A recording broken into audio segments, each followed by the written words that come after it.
apóstolo Wagner já falou, hoje nós celebramos no nosso calendário, na nossa cultura,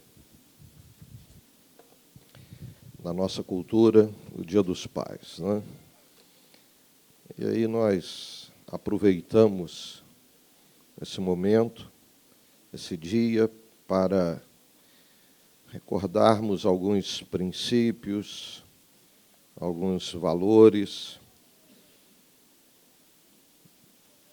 que são bíblicos, que foram deixados por Jesus exatamente para reforçar esse papel que nós exercemos como pais. E aí nós vamos trabalhar um pouco acerca disto. Quem já me conhece, não adianta falar que eu vou pregar em 10 minutos, então não vou sugerir isso aos irmãos, mas tentarei ser mais breve, até em função da apresentação das crianças. Quero me utilizar de um texto muito conhecido. Quem aqui já fez encontro com Deus já foi ministrado sobre esse texto, que é o do filho pródigo, texto bem conhecido dos irmãos, da igreja, de uma forma geral. Lucas, capítulo 15, a partir do verso 11.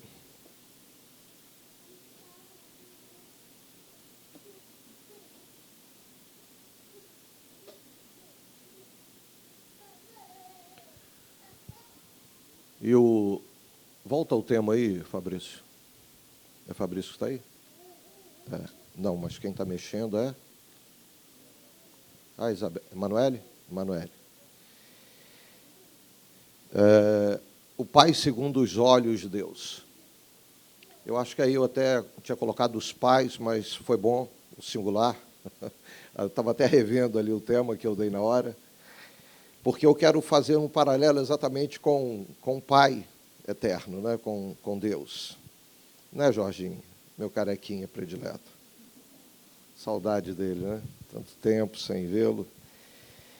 Mas este dia, né, e está sendo para mim um dia bem, para mim, para os meus irmãos, para minha mãe, né, um dia muito especial, porque hoje, exatamente hoje, dia 13 de agosto, está fazendo 2 anos que que papai partiu para o Senhor, que ele se encontrou com o Senhor. Então, um dia muito reflexivo, né, para nós, da família, e assim um misto de emoções, né, porque os filhos lá em casa, almoçando conosco, o apóstolo Wagner estava lá com os filhos também, meus sobrinhos.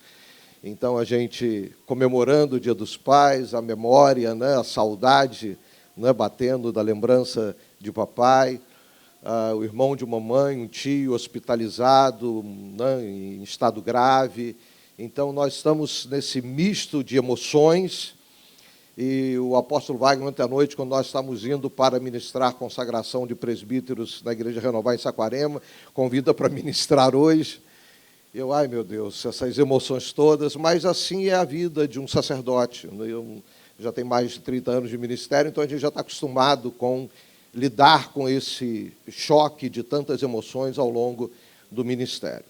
Mas pensava hoje, pela manhã, sobre esse momento aqui, e eu estava tentando imaginar, porque essas datas comemorativas, quando nós somos convidados para ministrar, Dia das Mães, Dia dos Pais, e agora já inventaram uma porção de coisa, Dia dos Amigos, Dia dos Avós, né, e às vezes querem colocar, né, mensagens, fazer festividades, cultos nesses dias especiais, né, comemorativos. Mas esse Dia dos Pais é bem antigo já na nossa cultura. E, às vezes, nós procuramos um personagem bíblico que a gente possa caracterizar e utilizá-lo como um exemplo. E eu fui por essa linha, inicialmente, procurando na Bíblia alguns exemplos. Aí fui para Noé, fui para Abraão, fui para Davi, alguns exemplos negativos, né? O sacerdote Eli, né? Aí a gente tenta mesclar um positivo com um negativo como para exemplificar. mas confesso que em um determinado momento fui para a parábola do filho pródigo. E geralmente a gente destaca muito a figura do filho, o momento do arrependimento, o momento que ele retorna, né? Claro que há também momentos que a gente acaba olhando para a figura do pai. Mas eu queria destacar nesse momento inicial exatamente o que nós entendemos do papel do pai, qual seja o papel do pai, para nós fazermos essa leitura bíblica, essa leitura espiritual. No domingo passado, né, quem esteve aqui, quem não esteve, eu vou relembrar alguma coisa rapidamente, só para a gente fazer o link. O apóstolo Wagner citou aqui as naturezas, né, da nossa existência, corpo, alma, espírito, que também quem já passou pelo encontro, já passou por essas ministrações também, entende muito bem isso. Mas eu quero focar exatamente essa natureza espiritual que Deus colocou em nós quando nós somos gerados ainda lá no útero, né, materno. Então, essa parte espiritual é justamente aquela que Deus nos dá e que nos faz semelhantes a Ele. Porque a parte da carne não nos torna semelhantes a Deus, porque a gente vai voltar, inclusive, para o pó. A alma, que é a essência nossa, né, é aquilo que nos torna humanos, criaturas divinas, criaturas, ser criado, criador, Deus, e criaturas. Então há uma distância muito grande. E aí nós somos criaturas. E temos uma essência, a nossa alma, que é aquilo que o pastor Wagner falou domingo passado, que é que vai ter existência eterna, seja com Deus ou sem Deus. Vida eterna ou morte eterna. Ok. Mas o que nos torna semelhantes, e aí a gente, não o texto que ele leu lá em Gênesis, que nós fomos criados à imagem e semelhança de Deus. Nós não somos iguais a Deus. Nós somos semelhantes. Há uma grande diferença entre ser igual a Deus e ser semelhante. Semelhante quer dizer parecido. Não é igual. Igual, é olhar no espelho, é igual. Agora, semelhança é algo parecido. E o que nos fez semelhantes a Deus foi justamente o fato dele ter nos dado uma natureza espiritual que é dele. É ele. Ele é. Quando a mulher samaritana perguntou a Jesus onde Deus deveria ser adorado, se em Jerusalém, ou se na Samaria, ou em outro lugar qualquer, Jesus respondeu, Deus é Espírito. Ele definiu quem era o Pai. Deus é Espírito. E importa que aqueles que o adorem também em espírito, porque era a essência que Deus havia colocado no homem. Era Deus aqui no homem, era a semelhança de Deus no homem, o espírito. Então Deus é espírito. Quem quer adorar a Deus tem que ser em espírito, aquilo que Deus deu para o homem que está no ser humano. Só aí haverá, disse Jesus para ela, a verdadeira adoração, quando houver essa conexão entre o espírito que Deus colocou no homem, e então o homem entender que é esse espírito que está nele se conectar com Deus, com o adorador.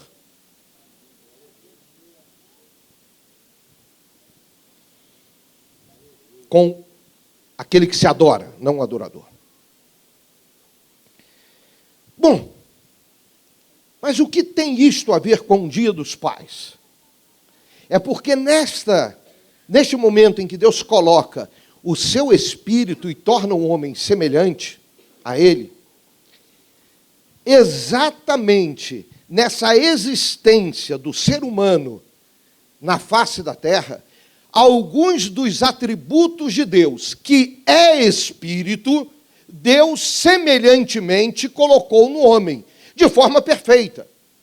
Mas como o homem pecou, e aí se separou de Deus, como o apóstolo Wagner, domingo passado, destacou também muito bem na mensagem, houve uma ruptura dessa perfeição. Mas os atributos continuaram presentes naquilo que Deus havia colocado no homem. Por exemplo, nós somos movidos por amor.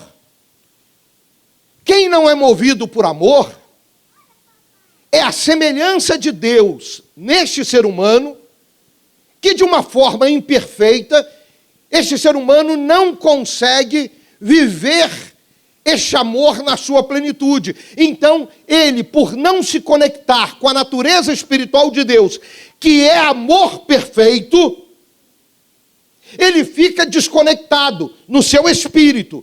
E aí, desconectado no seu espírito da plenitude desse amor, ou da perfeição desse amor, ele acaba vivendo uma infelicidade. Ele não consegue ser feliz. Outro atributo de Deus, a justiça. Isso está no ser perfeito que é Deus, que é espírito. Mas ele colocou do seu espírito no homem. Então, o ser humano teve essa justiça de Deus como atributo, uma justiça perfeita, mas o homem pecou. Então, Deus não tirou a justiça do homem, ele continua tendo, só que o homem é imperfeito. Então, o homem procura ter o seu senso de justiça da melhor maneira possível, semelhante a Deus. Mas, como ele, às vezes, não consegue viver esse senso de justiça igual a justiça de Deus, ele se frustra. E é por isso que nós precisamos a todo instante nos conectarmos com Deus, com o Espírito de Deus, que Deus é Espírito. E é aí que entra um dos atributos pessoais de Deus. Deus é Pai.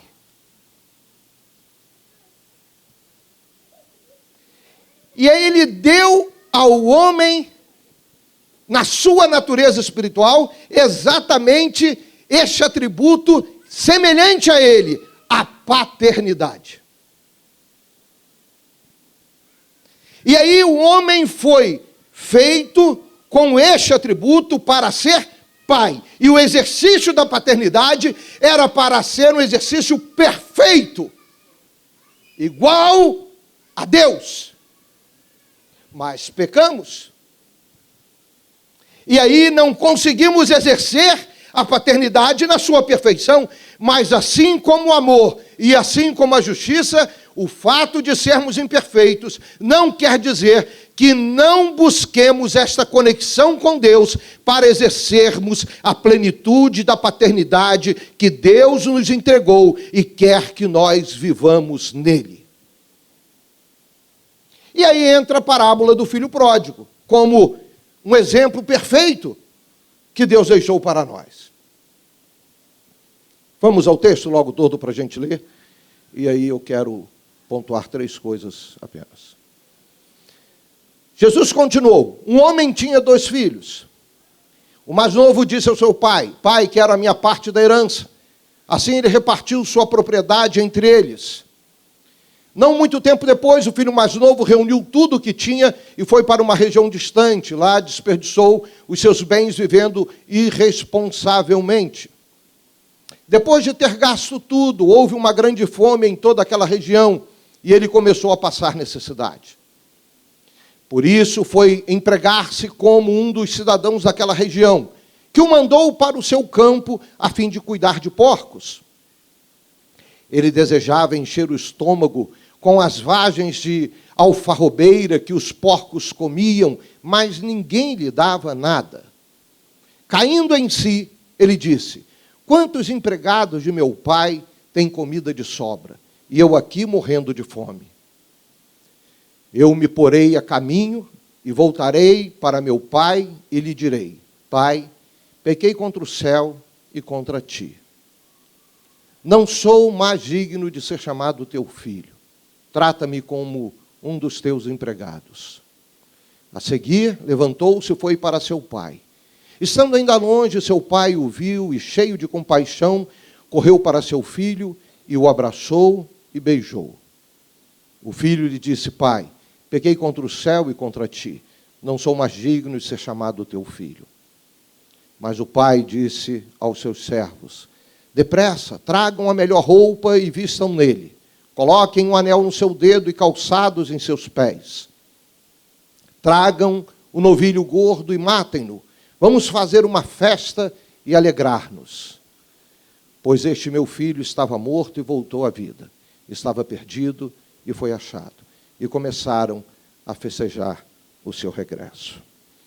Eu quero exatamente destacar aqui 3 coisas. A primeira delas, o pai, segundo os olhos de Deus, é aquele que permite o filho crescer, fazendo suas escolhas para aprender a discernir entre o bem e o mal.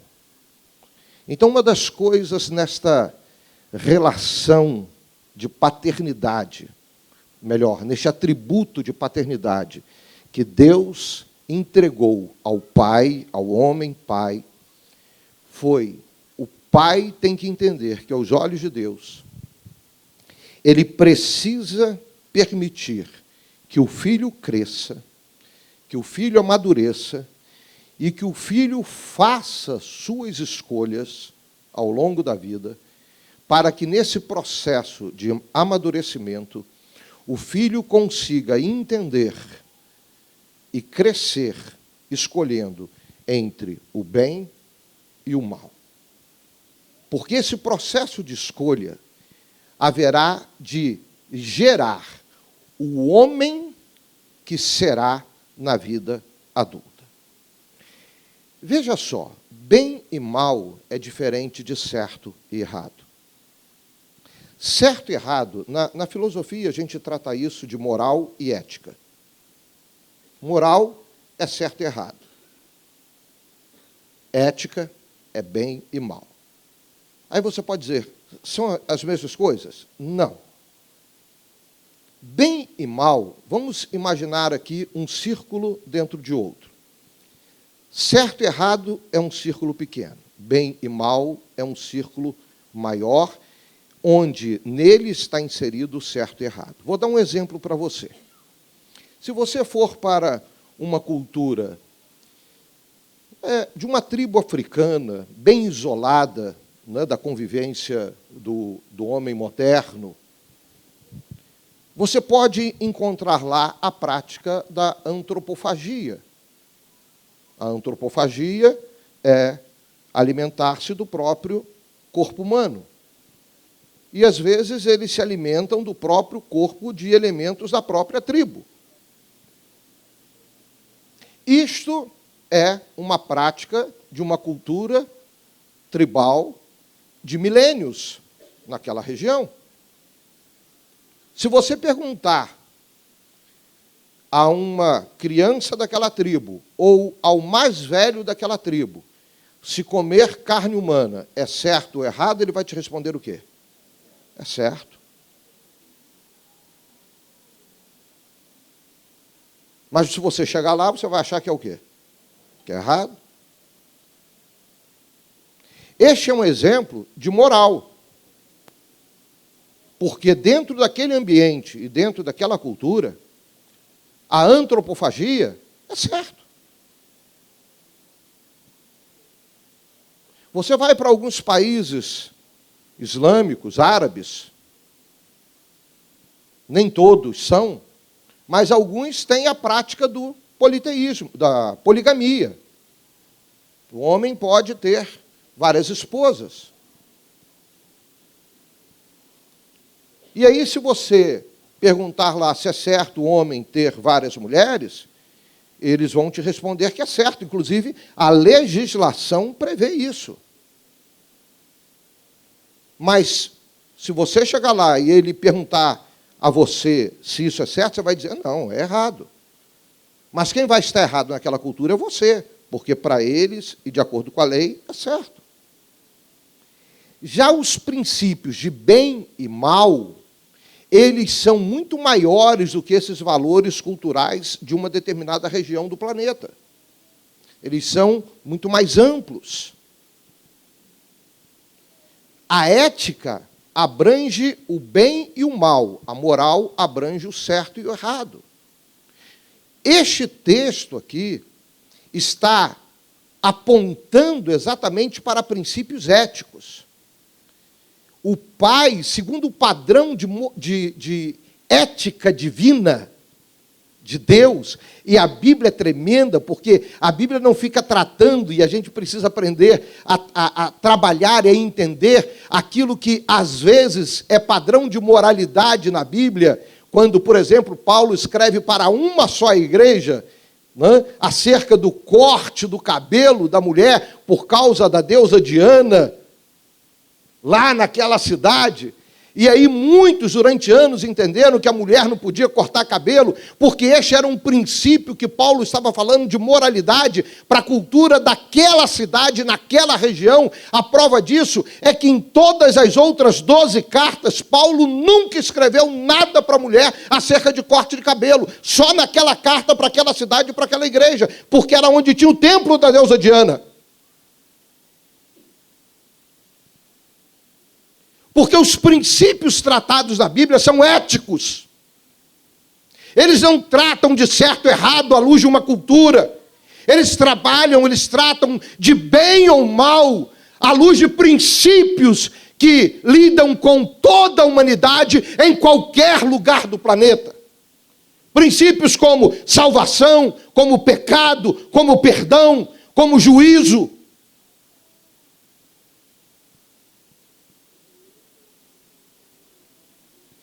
E os pais, então, precisam entender que neste processo de educação dos filhos, os filhos terão que fazer escolhas, e os pais não poderão cercá-los como num aquário desse, onde está a bateria, achando que os filhos vão ficar a vida inteira ali, como se fosse uma bateria cercada por esses vidros.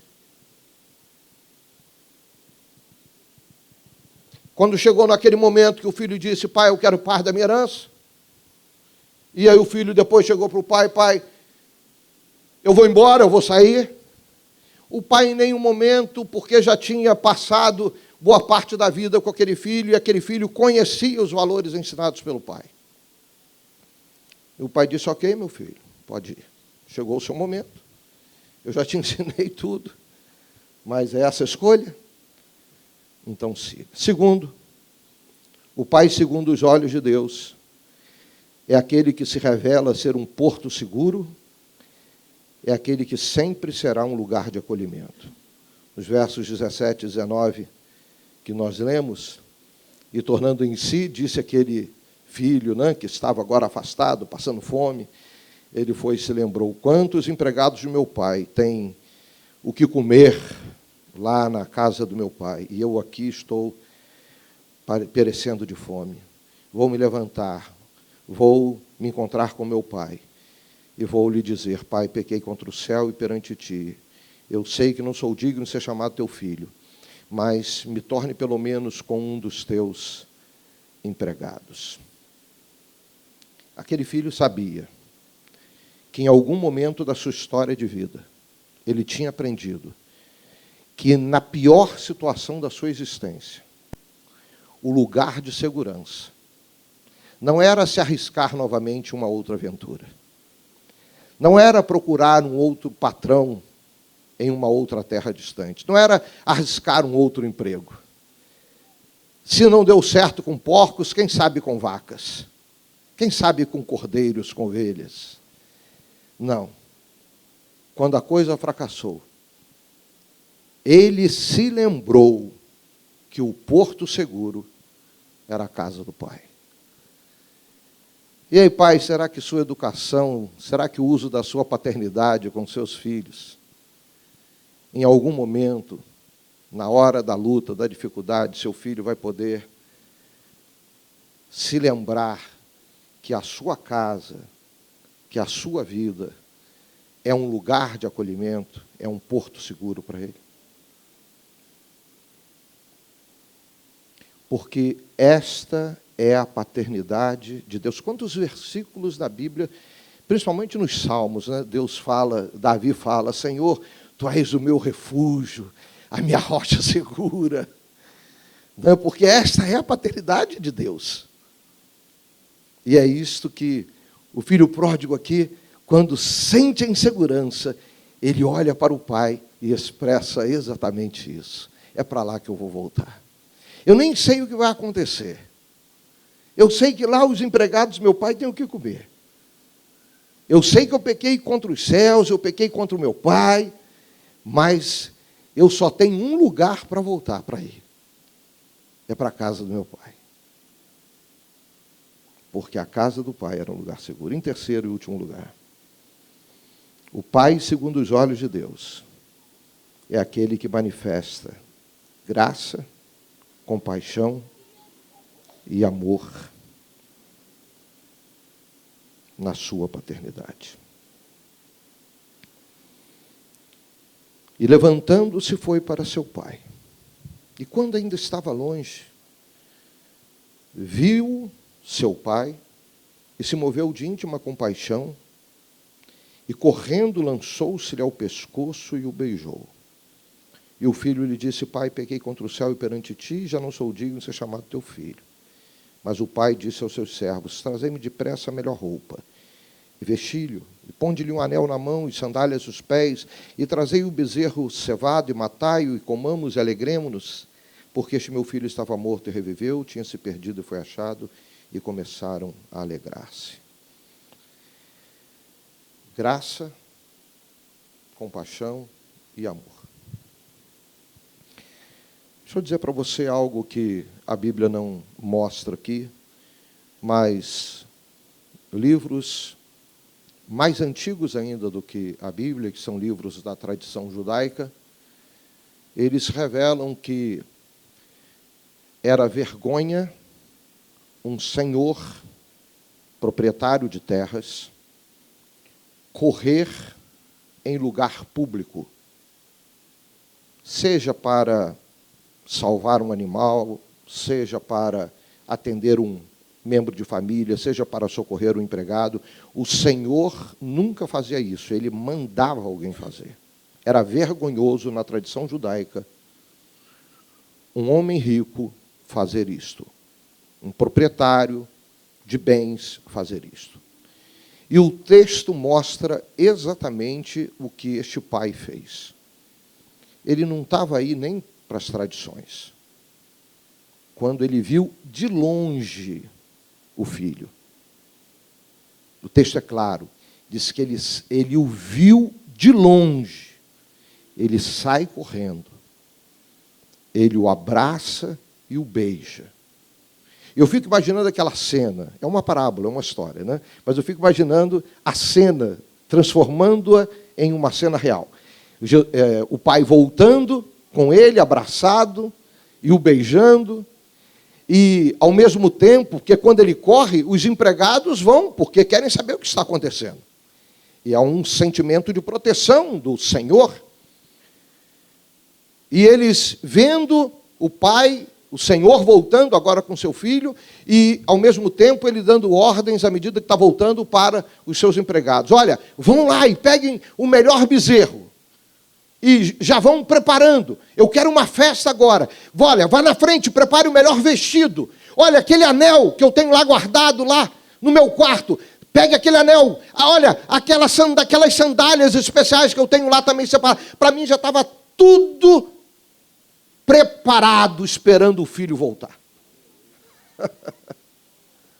Tudo preparado. Por quê? Porque naquele pai havia algo semelhante ao Pai eterno. Um sentimento de compaixão, de amor e de misericórdia. Ele não perguntou o que o filho fez com o dinheiro. Onde você gastou meu dinheiro, rapaz?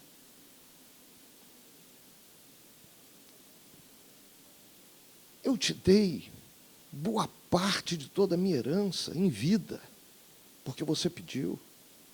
Você não esperou nem eu morrer. Olha o que você fez comigo. O que você fez com ele?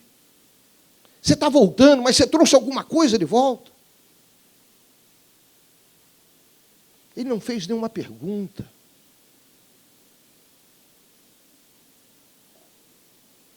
Sabe por quê? Porque quem está revestido dessa semelhança da paternidade do Eterno, do Pai Eterno, que vem cheio de graça, de compaixão e de amor, não joga essas coisas. Por isso que a Bíblia diz que Deus, quando olha para aquele que está arrependido, pega os pecados e os lança aonde, pastor Jorge? Lá nas profundezas. Você sabe o que é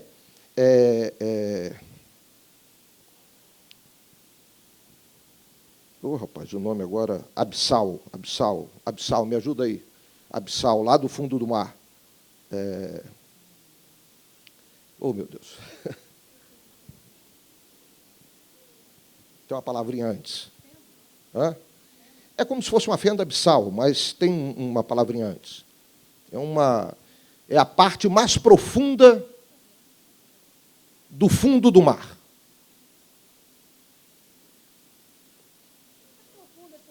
Mas profundo.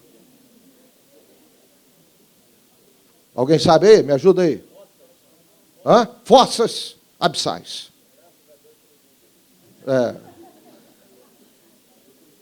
Até que, enfim, o Google foi formado em geografia ou oceanografia e ajudou.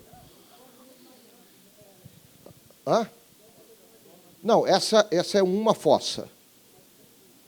Não. Essa é um tipo de fossa abissal. Fossa abissal é todo tipo de fossa de partes profundas no oceano. A Fossa das Marianas, eu acho que é a mais profunda dos oceanos. Está no Pacífico, se não me falha a memória.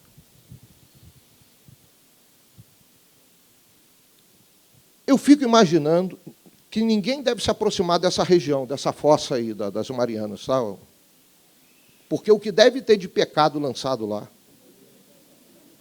Alguém escreveu assim: Deus lança lá todos os nossos pecados, e botou uma plaquinha: é proibido pescar.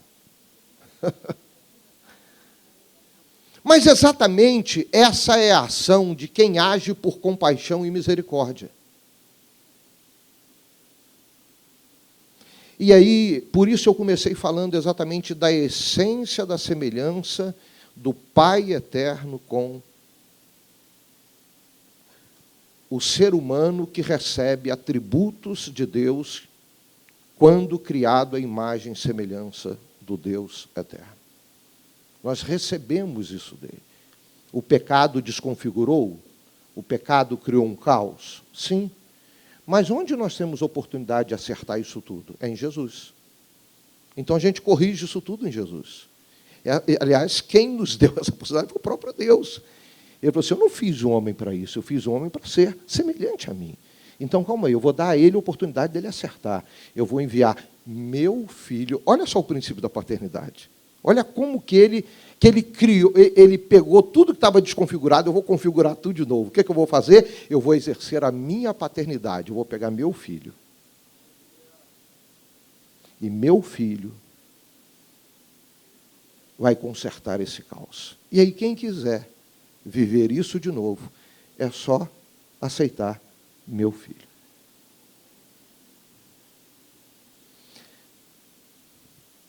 Ah, apóstolo, mas eu não sou pai, fiquei mal.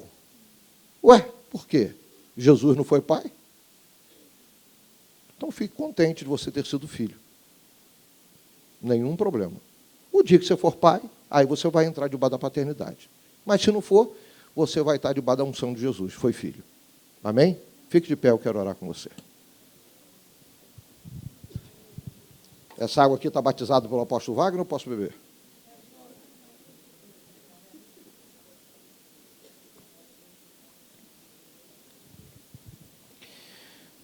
Eu só queria orar por você, mas queria dar uma oportunidade a você de repente, consertar alguma coisa que possa estar errada. Eu não sei.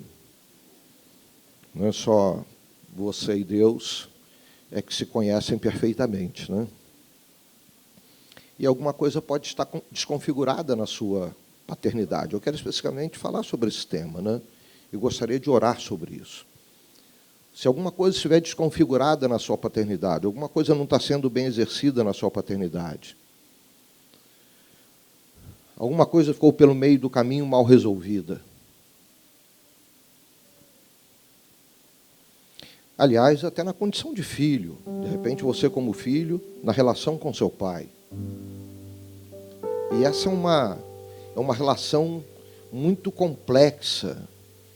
Né? Ao longo dos encontros, nesses 23 anos de ministério, a gente sabe quantas pessoas já vivenciaram, já passaram e já resolveram traumas tremendos, terríveis nas suas vidas, por causa dessa relação problemática que tiveram, mas que, graças a Deus, resolveram.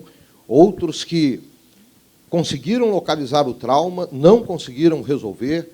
Outros que conseguiram localizar o trauma e estão resolvendo. É por isso que o projeto Recomeçar está aí com os terapeutas, psicoterapeutas, para ajudar nesse processo, dando continuidade a esse atendimento, porque às vezes é um processo. Mas eu queria dar a oportunidade, se você localizou alguma coisa, porque é uma obra que o Espírito Santo faz enquanto a palavra está sendo ministrada. Lá no texto que o pastor Jorge leu, de Jesus nos últimos momentos com os discípulos, né? Jesus...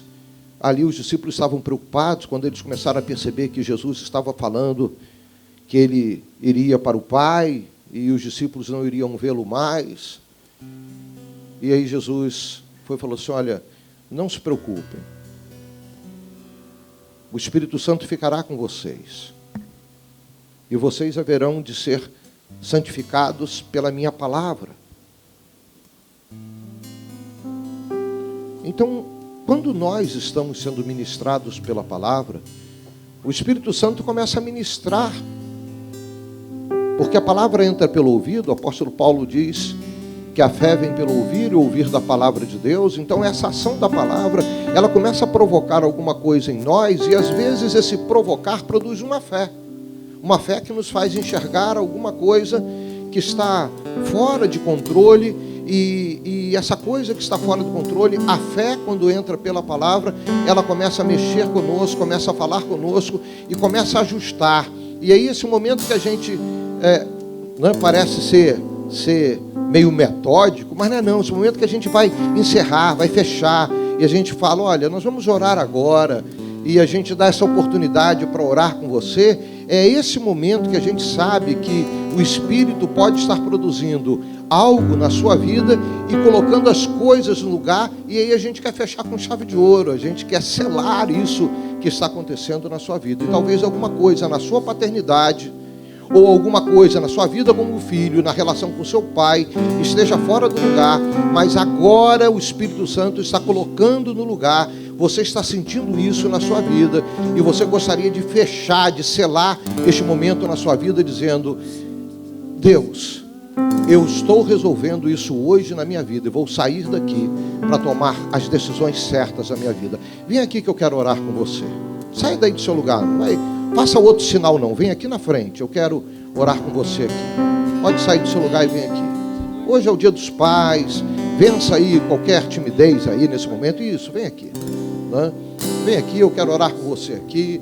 É um momento de você se libertar de qualquer julgo, qualquer dor, qualquer problema de relacionamento, seja com seu filho, seja com seu pai. É um momento de você hoje resolver esse problema, deixar para trás e, olha Jesus, hoje eu quero tomar posse realmente daquilo que eu preciso aprender contigo, daquilo que eu preciso tomar na minha vida contigo, isso, e resolver de fato qualquer problema de relacionamento com seu pai. É a figura do pai mesmo. Isso, vem aqui, vamos tratar disso hoje, né? Vamos tratar disso hoje. Não vamos sair daqui sem essa oportunidade de resolver essas pendências da nossa vida que vão desajustando, né, as coisas da nossa vida e não vão nos deixando caminhar de forma livre, né? E é isso que Deus quer fazer hoje com você. Deus quer pegar aquilo que estava desarrumado, né, e quer colocar em ordem. O Espírito dele com o Espírito que Ele deu a você. Fazer com que os atributos que Ele entregou na sua vida, quando soprou sobre você o fôlego da vida, o Espírito dele, que isso tudo esteja ajustado em você e não mais desajustado. Isso, vem aqui, isso. Aproveite esse momento, vamos organizar tudo na nossa vida. Saia daqui sem organizar isso não. Seja na sua vida como pai, olhando para a sua paternidade, ou na sua vida como filho, olhando a sua relação com seu pai. Então esse é o momento de você ajustar, e sair daqui dizendo, você não vai dizer para mim não, você está dizendo é para Deus. Deus, hoje eu decido colocar uma pedra nesse problema da minha vida e sair daqui resolvido. Eu não quero mais carregar este problema comigo. Eu quero sair daqui tratado nesta área. E aí, se é um problema com seu filho, se é um problema na sua paternidade, você vai sair daqui e, é claro, você vai tratar disso. Você vai procurar seu filho, sua filha, e você vai tratar disso com quem você tem que tratar. Não adie isso. Quanto mais você adiar, mais o caos vai aumentando. E se você está aqui na condição de filho, de filha, e tem um problema de relacionamento com seu pai, vai sair daqui entendendo que Jesus, hoje, você buscou para definir e decidir esse problema no seu relacionamento. E você vai procurar seu pai. Eu não sei onde meu pai está. Você vai para sua casa, você vai dobrar o seu joelho, você vai falar com o Papai do céu. E você vai dizer para ele, Papai do céu, eu não sei onde meu pai está, mas eu gostaria de entregar a Papai do céu o meu pai, o meu problema com meu pai. Eu gostaria de cancelar todo o mal que foi causado na minha vida pelo meu pai. Eu gostaria de perdoar o meu pai. Eu gostaria de receber nesse instante do meu Papai do céu o amor, a misericórdia, a compaixão, e liberar sobre o meu pai o perdão. Mas se você tem como encontrar seu pai, amanhã você vai dar um jeito de achá-lo, que você tem que tratar isso com ele.